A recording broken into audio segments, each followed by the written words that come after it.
तालुक्यातील शिवरे दिगर येथील महिला तलाठी वर्षा काकुस्ते या 25,000 रुपयाची लाच स्वीकारताना धुळे एसीबीच्या जाळ्यात अडकल्या आहेत। याबाबत सविस्तर वृत्त असे की शिवरे दिगर येथील वीट भट्टी चालक यांनी मागच्या वर्षी आपल्या व्यवसायासाठी गौण खनिजांचा परवाना मिळावा म्हणून येथील तलाठी वर्षा काकुस्ते यांच्याकडे 25,000 रुपये रोख रक्कम जमा केली होती।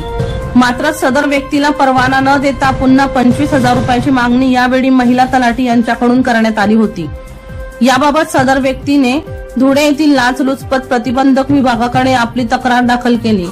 या संदर्भात केलेल्या चौकशीत महिला तलाठी वर्षा काकुस्ते यांनी लाच मागितल्याचे निष्पन्न झाल्याने त्यांच्या विरोधात पारोळा पोलीस स्टेशनला लाचलुचपत प्रतिबंधक कायद्यानुसार गुन्हा दाखल करण्यात आला।